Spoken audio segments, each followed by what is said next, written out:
Stop the car right here, please. Julian Kensington's driver had never heard that tone in his employer's voice before, not once in 19 years of service, and he pulled the town car to the curb without asking why. Through the frosted window, Julian was staring at a young woman standing under a torn awning in the falling snow, and his hands had gone still in his lap like a man who had just seen a ghost walk upright on a public sidewalk. Before we get any further into this one, take a second and hit subscribe. Tap that like button. And if this story finds you somewhere cold tonight, tell us where you're watching from in the comments. This is Winter Vale, and we tell stories about ordinary people who did the right thing when no one was watching, and about the kind of justice that only shows up after the snow has had time to fall. Let's get into it. The snow had been coming down over Ridgemont, Colorado for 6 straight hours when Willa Bryant realized her fingers had stopped feeling like her own. She stood behind a folding table on the corner of Larkspur and 9th, a hand-lettered sign taped to a metal case that read spiced apple hand pies, $3, and she pulled her coat tighter across her chest with hands that had gone the color of the sky. The wind cut down the avenue in long, mean gusts, scattering the last of the evening commuters toward warm cars and lit doorways, and none of them so much as slowed as they passed her table. Willa had learned, over the last 4 months, exactly how invisible a person could become once they no longer had an address. She slept most nights in the back of her mother's old station wagon, parked 2 blocks behind the bakery where she used to work before it closed, and she had learned to angle the rearview mirror so headlights from passing cars wouldn't wake her before dawn. Tonight she needed to sell at least 6 more pies before she could risk running the engine for heat, and the street was emptying fast. A man in a long wool coat walked past without looking up from his phone, and a woman pulling a rolling suitcase gave the table a wide, uneasy berth, the way people did when they suspected homelessness might be contagious if you got too close to it. Willa kept her chin up anyway. Her mother used to say that the world could take your house, your money, and your good name if it wanted to, but it only got your dignity if you handed it over yourself, and Willa had promised her, at the very end, that she never would. For months earlier, Willa had been decorating wedding cakes at Larkspur Bake Shop for $6 above minimum wage, splitting a narrow apartment above a laundromat with a roommate who left one morning without paying her half of the rent or leaving a forwarding address. The bakery closed 2 weeks later when the owner retired without warning, and by the time Willa had applied to 11 places that never called back, the landlord had already changed the locks on the apartment and set her few boxes out on the curb in the rain. She had cried exactly once, sitting on the curb beside those boxes, and then she had loaded what mattered into her mother's old station wagon and decided crying wasn't going to bake any pies. Across the intersection, a black town car had been sitting at the light for nearly a full minute longer than the signal required, and inside it, Julian Kensington was doing something he almost never did anymore, which was stare. He was 51 years old, the chairman of a shipping and logistics empire that stretched across 4 continents, and the tabloids liked to describe him as a man built entirely out of granite and quarterly earnings. What none of them knew was that he still kept a photograph locked in the bottom drawer of his desk, and that he had spent 22 winters wondering what had become of the only woman who had ever made him want a smaller life. "Drive on, sir, we're already behind schedule," his driver said gently, glancing at the dashboard clock. Julian didn't answer. He was watching the young woman at the folding table lift her face toward a passing stranger and smile anyway, even after the stranger walked straight through the offer without breaking stride. And something about the tilt of her chin and the pale, startling color of her eyes had reached across the intersection and taken hold of him by the throat. "Pull over," he said finally, his voice low. "Sir, pull the car over, beside her now." The driver eased the sedan to the curb without another word, and Julian stepped out into the snow without an umbrella, without his gloves, without any of the practiced composure that had carried him through boardrooms on 3 continents. Because for the first time in 2 decades, his hands were shaking for a reason that had nothing to do with money. "Are you selling those?" he asked, nodding toward the metal case. Willa lifted the lid, revealing a dozen small hand pies wrapped in wax paper, the crimped edges dusted with cinnamon sugar. "Yes, sir, $3 each, apple and cranberry, my mother's recipe." She said it automatically, the way she said it 50 times a night, but something about the way this stranger was looking at her made the words catch a little in her throat. Julian studied her face for a long moment before he spoke again. "What's your name?" "Willa. Willa Bryant." The name landed on him like a struck bell, though he couldn't yet say why, and he found himself asking a second question before he had decided to ask it at all. "Where did you learn to make a pie like this?" "My mother taught me," Willa said, wrapping her arms around herself against the cold. "She's been gone 11 years now, but she made sure I never forgot how." "What was her name?" Willa blinked, surprised by the question, but something in the man's face told her it mattered more than good manners required, so she answered honestly. "Iris." Her name was Iris Bryant.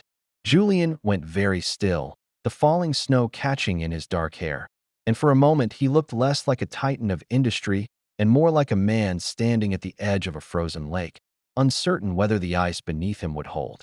He bought one pie, unwrapped it with fingers that had gone clumsy, and took a single bite before he even realized he had stopped breathing. The filling was tart and warm with clove, finished with a whisper of orange peel folded in only after the apples had cooled, exactly the way it had always been done in a small kitchen he hadn't set foot in for 22 years, in a life he had told himself, for 2 decades, that he must have imagined being happy in. "Ma'am, are you all right?"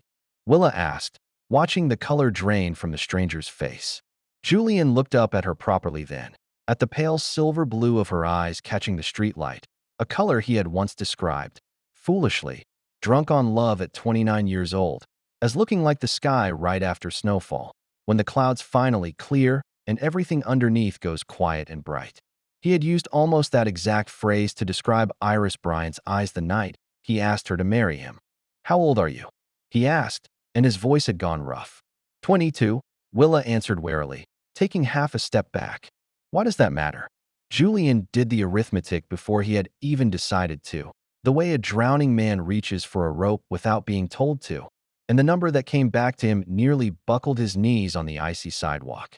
22 years since Iris had vanished from his life without a single word of goodbye, and the daughter he had never known existed was standing directly in front of him, selling pies in the snow for $3 each. "Sir, you're frightening her," a new voice cut in, and Willa felt a hand settle lightly at the small of her back. Theo Langford had crossed the street the moment he'd seen the fine black car stop and the stranger get out, because he had made it his business, these last few months, to keep an eye on Willa whenever he could manage it. He drove the county snowplow most nights and fixed transmissions during the day, and he had never once asked Willa for anything in return for the coffee and the extra blankets. He kept finding excuses to leave in her car. He knew what it looked like to lose everything overnight, too, though he never talked about the winter his own father's truck slid off Route 9 in a whiteout when Theo was 16, or about the years afterward when he'd learned exactly how far a person could fall before someone finally reached out a hand. "I mean no harm," Julian said, holding up both hands, snow settling on his shoulders. "I only need to understand something." He looked back at Willa, and this time his voice cracked on the words. "Your mother's name was Iris Bryant, and her eyes were the exact color of yours, and I loved her more than I have ever loved anything in my entire life. 22 years ago, before she disappeared without a trace and left me believing she had simply changed her mind about marrying me." Willa's breath caught somewhere between her ribs and her throat. "My mother was never married," she said carefully. "She never once mentioned a fiancé, not in 11 years of telling me every single thing she'd ever done wrong or right." Julian's eyes were wet now, and he didn't bother hiding it. Not out here on a public street in front of his own driver and a stranger with a plow truck parked crooked at the curb. "That's because someone convinced her I had already left," he said quietly, "and convinced me that she had." Theo tightened his hand at Willa's back, a wordless question, and Willa gave the smallest shake of her head, telling him she wasn't ready to walk away yet, not until she understood. "Who are you?" she asked the stranger directly. "My name is Julian Kensington," he answered, "and I believe, though I need to be certain before either of us says another word about it, that I might be your father."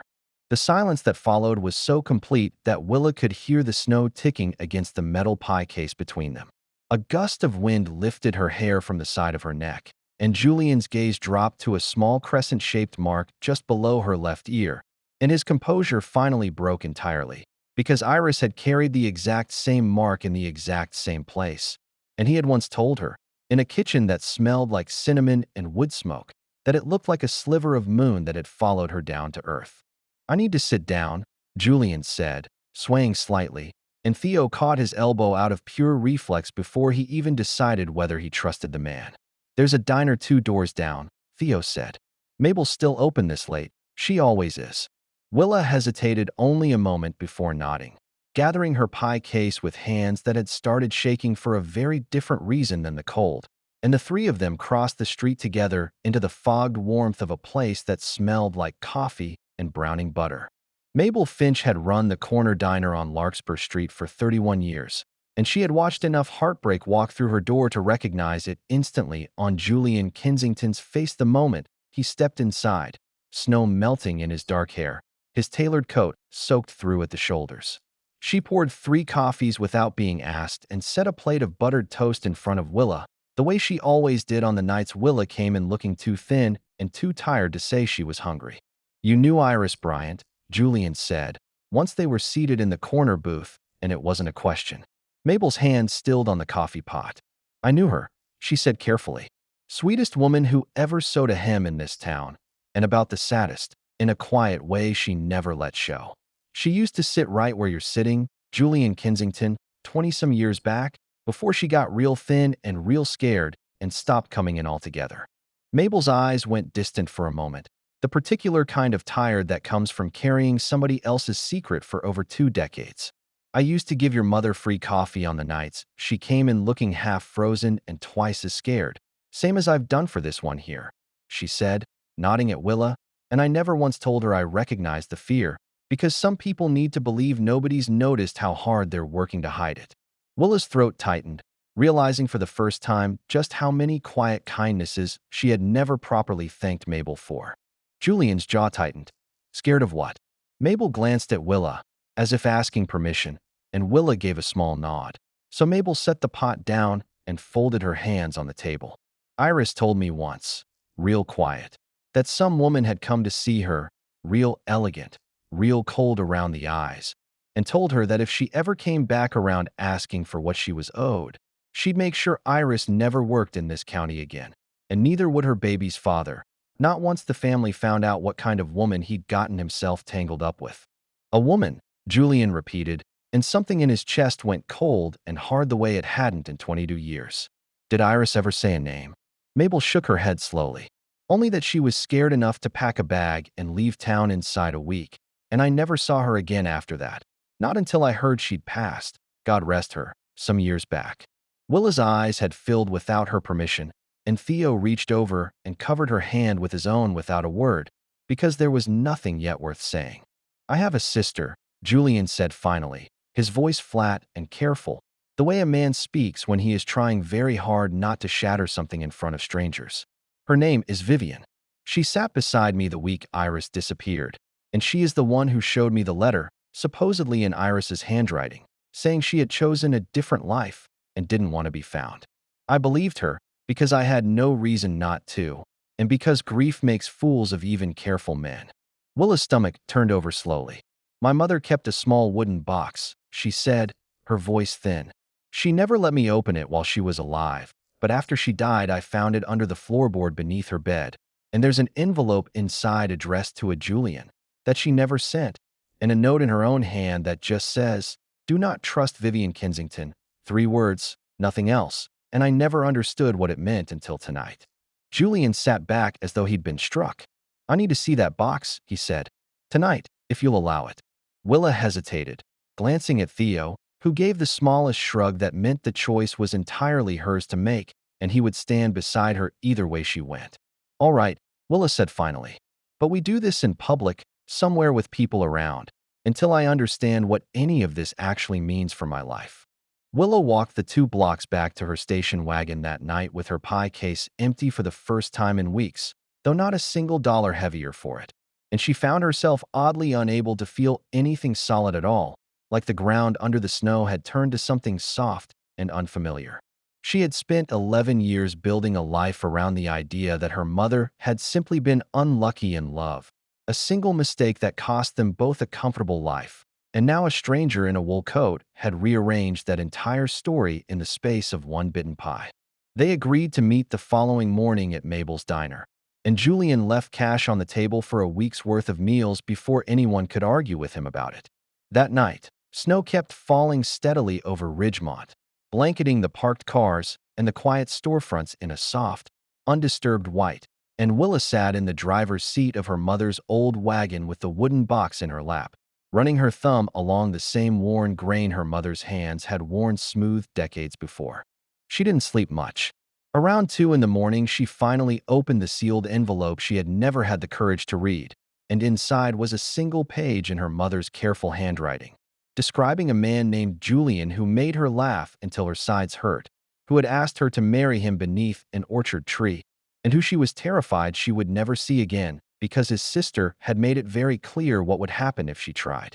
By morning, the storm had softened into a gentle, steady snowfall, the kind that made the whole town look freshly rinsed and quiet, and Willa arrived at Mabel's diner with the wooden box wrapped carefully in a dish towel, Theo beside her for support, though he waited at the counter to give her room to breathe. Julian was already there, dark circles under his eyes suggesting he hadn't slept either, and he stood the moment she walked in, as though some old instinct toward manners had survived everything else. He read the letter twice without speaking, his throat working, and when he finally looked up, his eyes were red-rimmed and raw in a way that made Willa's anger toward him soften slightly despite everything. "I want a paternity test," he said quietly. "Not because I doubt what I'm looking at when I look at you, because I don't, not anymore, but because I want it to be undeniable, on paper, in a way that cannot be argued with by anyone who still wants to protect an old lie."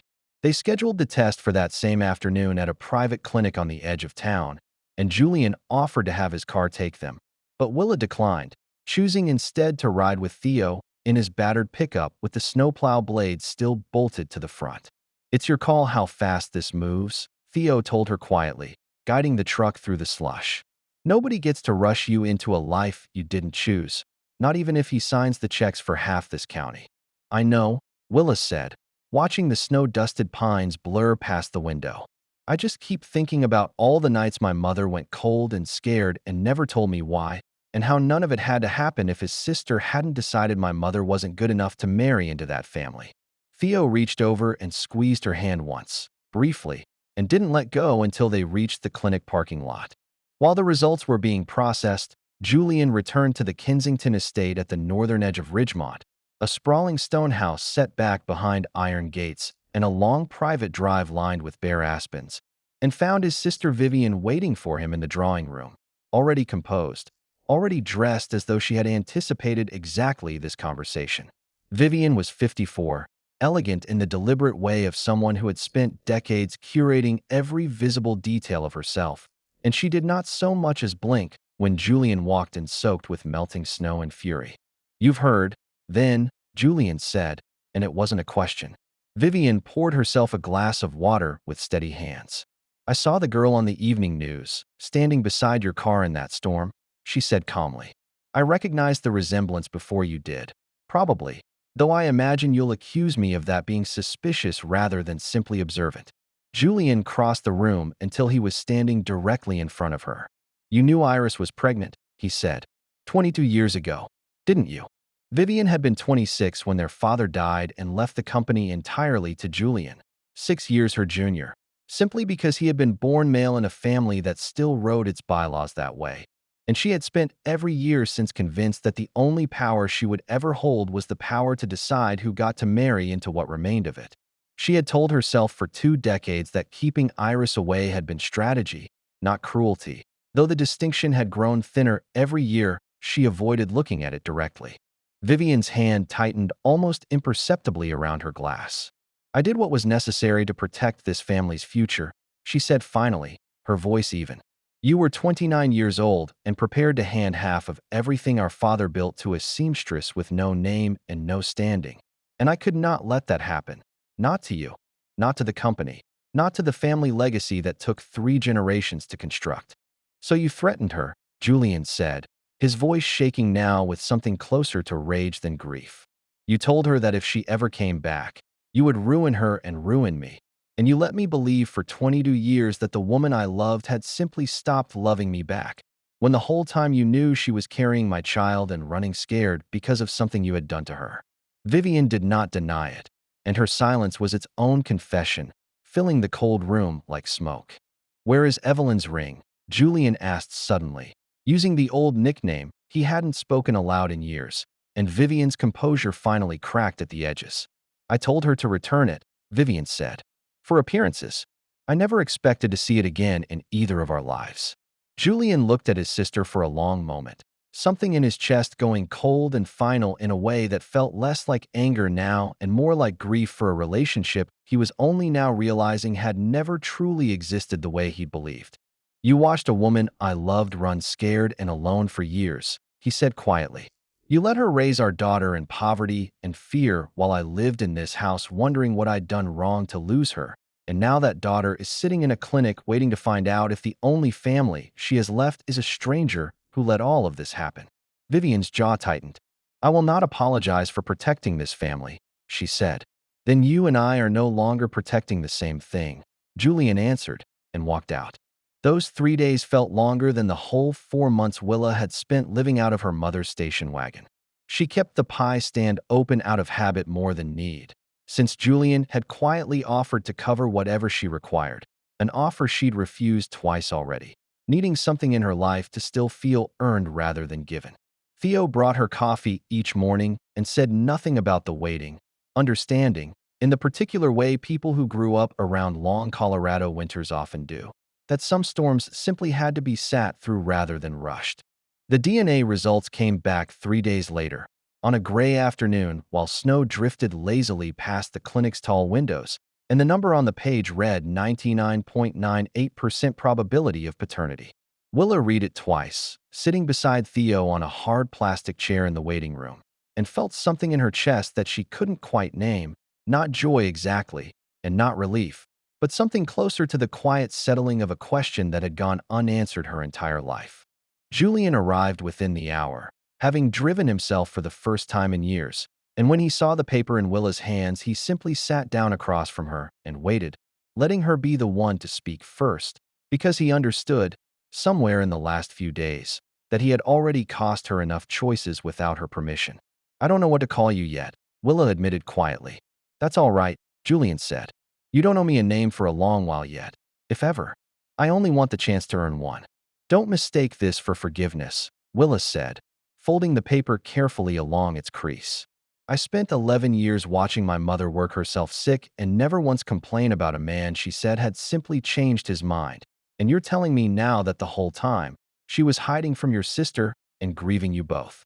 I don't know how to hold all of that at once, and I'm not going to pretend I do just because a piece of paper says we're related." Julian nodded slowly, absorbing it without flinching. "You don't have to hold any of it for my sake," he said. "I'd rather you be honest and furious than polite and far away." For a few weeks, life settled into something like a careful truce. Willa moved into a small apartment Julian paid for outright, though she insisted on continuing to sell pies at Mabel's diner 3 mornings a week because, she told him plainly, she wasn't interested in becoming a different person just because her last name had changed. Julian visited on Sundays, learning slowly how to sit across a small kitchen table without a boardroom's worth of armor, and Theo came around most evenings, ostensibly to fix a leaking faucet that never seemed to finish leaking. "You don't have to keep inventing reasons to be here," Willa told him one snowy evening, watching him crouch under her sink for the 3rd time that week with a wrench he didn't appear to be using. Theo sat back on his heels and looked up at her, snow still melting in his hair from the walkover. "Maybe I like being here," he said simply. "Maybe the faucet's just an excuse I'm not very good at hiding anymore." Willa felt her face go warm despite the draft from the window. "I've been trying not to say anything," Theo admitted, standing and setting the wrench down. "Because your whole life turned upside down in about a week, and the last thing you needed was one more person asking something of you. But I've liked you since you tried to give me a free pie because you felt sorry for how tired I looked after a double shift plowing this whole county, and I don't think that feeling's going anywhere, no matter how complicated the rest of your life gets." Willa studied him for a long moment, snow ticking softly against the window glass behind him. "I'm not in any rush to be complicated on top of everything else," she said honestly. "I know," Theo said. "I'm not asking you to be. I'm just telling you the truth so you're not wondering about it later." She almost told him to forget it. almost reached for something safe to say that would put the wrench back in his hand, and the moment back where it had been 30 seconds earlier, because every good thing that had ever slowed down long enough to look like it might stay had eventually driven off without her, and some small, tired part of her wasn't sure she could survive being left again. But Theo just waited, patient as the snow itself, not pushing, not reaching for her, letting her be the one to decide whether the door stayed shut. Willa crossed the small kitchen and kissed him before she'd fully decided to, and Theo's arms came around her carefully, like she was something worth being gentle with, which she supposed, after everything, she finally believed she was. Just as the worst of the winter seemed to be softening into something survivable, Vivian Kensington made one final move that nearly undid everything. 3 weeks after the DNA results came back, a letter arrived at the clinic claiming irregularities in the sample chain of custody, filed by a lawyer Willa had never heard of, demanding the paternity test be voided and reprocessed under independent supervision, citing an anonymous tip that the original results had been tampered with before they were finalized. Julian's face went white with fury when he read the filing. "This is her," he said, setting the letter down on Willa's kitchen table hard enough to rattle the coffee cups. "She's trying to buy herself time, or worse, trying to have the lab technician quietly replaced before an independent test happens, someone she can control, someone who'll make sure the numbers come back different this time no matter what the truth actually is." Julian's lawyer called that same evening, his voice clipped and careful over speakerphone. "If this challenge holds even briefly," he explained, "the estate transfer we've already begun could freeze. And worse, the story will hit the papers before we control the framing, meaning every reporter in the state gets to decide how this family looks before we've said a single word ourselves."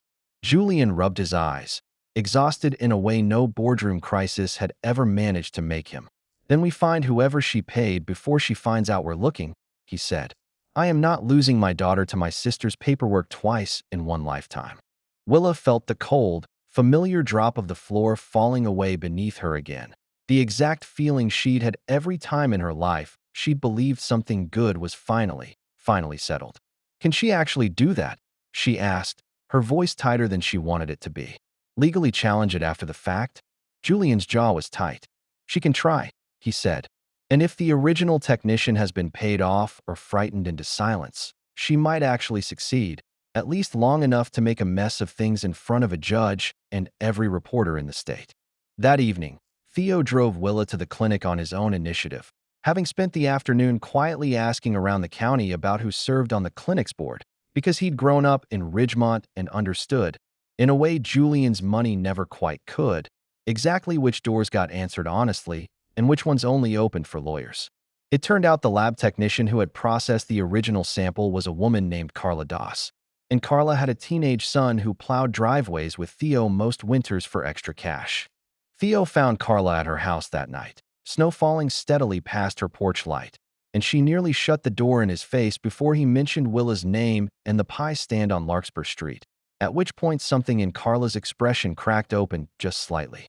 "Someone came to see me last week," Carla admitted quietly, arms wrapped around herself against the cold air pouring through her open door. "Offered me $12,000 to say the sample had been contaminated. I said no, but I've been scared to come forward because she made it clear what would happen to my job if I talked." "She won't touch your job," Theo said. "Not once this comes out in the open, because the only thing that protects people like her is silence, and you're the one holding the only piece of paper that can end that." Carla hesitated a long moment, snow gathering on her shoulders in the open doorway, before she finally nodded and agreed to give a sworn statement, and something in Theo's chest loosened for the first time in days. The following morning, Julian's legal team filed Carla's signed affidavit alongside the original test results, along with a timeline showing Vivian's lawyer had contacted Carla 4 days before officially filing the challenge, a detail that made the entire claim collapse under its own timing the moment a judge glanced at the paperwork. The independent challenge was thrown out within the week, and this time, unlike 22 years earlier, Julian did not simply let the matter quietly disappear. He met his sister one final time in the same cold drawing room where their first confrontation had taken place, snow falling steadily past the tall windows behind her. "You tried to buy a woman's silence to protect a lie a second time," Julian said, his voice steady now in a way it hadn't been during their first conversation. I forgave myself for believing you once, because I didn't know any better. I will not forgive myself for standing by quietly while you do it again to my daughter. Vivian set down the papers she'd been holding, her hands not quite as steady as she wanted them to look. It was never personal against the girl, she said. I only ever wanted more time. Time to prepare the board. Time to prepare the shareholders. Time for this to happen the right way instead of splashed across a newspaper. There was no right way left to take, Julian said.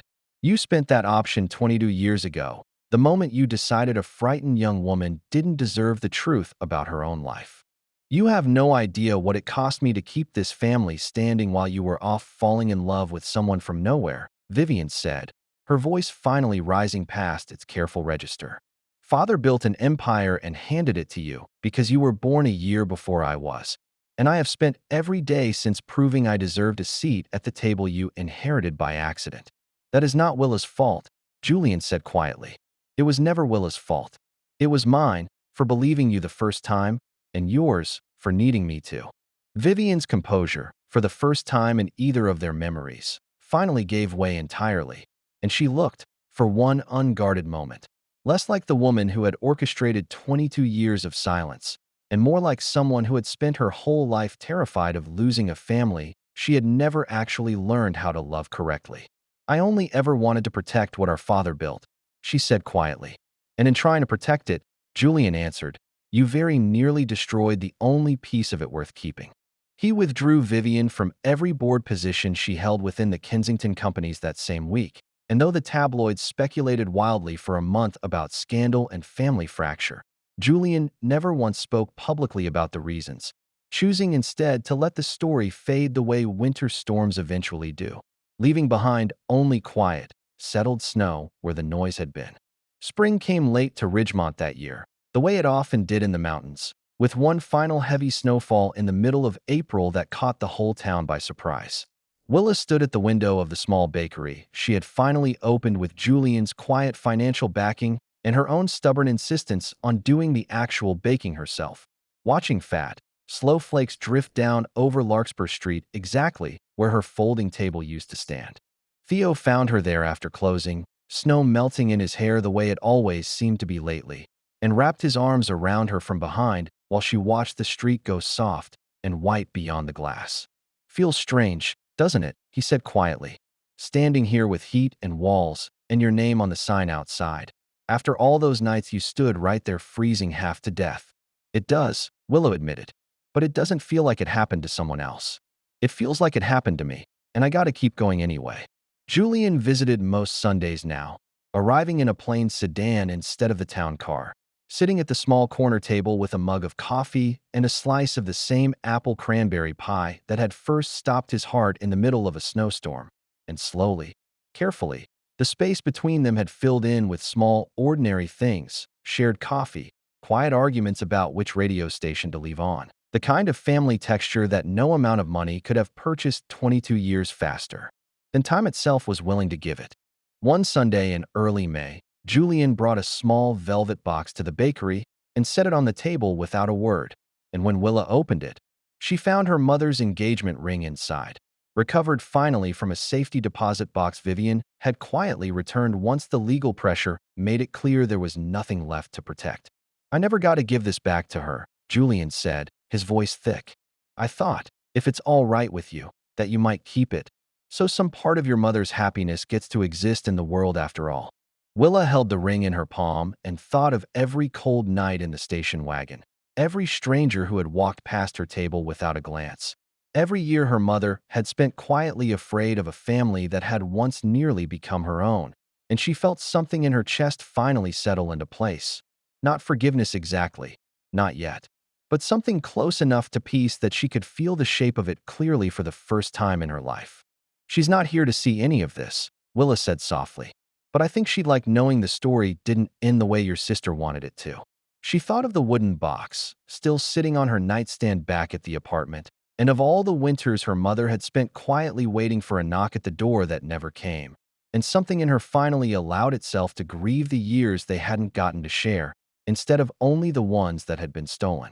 Julian reached across the small table and covered her hand with his own, snow still falling gently outside the window behind them. And for a long moment, neither of them said anything else at all, because some things, it turned out, didn't need any more words than that. That summer, Willa and Theo were married in the same orchard behind the old Bryant cottage where Julian and Iris had once walked together 22 years before, the trees heavy with early blossoms instead of snow. Though everyone who knew the story agreed the season somehow still felt like winter's quiet ending finally arriving. Julian walked her down the aisle himself, and if anyone noticed his hands shaking slightly as he did it, nobody in Ridgemont was unkind enough to mention it out loud. Mabel closed the diner for the afternoon so the whole town could come, and set out 3 dozen apple cranberry hand pies on a folding table by the orchard gate. The same recipe, the same wax paper, though nobody paid $3 for them this time. Theo's mother cried through the entire ceremony, and Carla Doss stood near the back with her teenage son, both of them looking quietly proud of a truth they had refused to bury a second time. Somewhere near the punch table, Julian caught Willa's eye and raised his glass just slightly, and she understood, without either of them needing to say it aloud, exactly what the gesture meant. Late that night, after the last of the guests had gone and the orchard lanterns had burned down to embers, Willa found Julian sitting alone on the porch steps of the old cottage, still in his dress shirt, staring up at a sky finally clear of snow clouds for the first time in months. "I keep thinking about the pie you bought that night," she said, sitting down beside him. "You could have just kept driving." "I almost did," Julian admitted. "Something in me wouldn't let the light change." Willa leaned her head against his shoulder. "I'm glad it didn't," she said, and for once, neither of them tried to say anything wiser than that. Willa still bakes her mother's recipe every single morning, and she still refuses to change a single ingredient. Not even the ones Julian's private chefs have gently suggested might modernize it for a wider audience. If you made it all the way to the end of this one, we'd love to know what part of Willa's story hit you the hardest, so tell us down in the comments below. Winter has always felt like a season of quiet honesty to me, the kind of cold that strips everything back down to what actually matters, and I wanted this story to hold on to that feeling. The idea that even the longest, coldest silence eventually thaws into something true. If you enjoyed spending this time with Willa and Julian, hit subscribe so you don't miss the next story, and we'll see you very soon here on Winter Veil.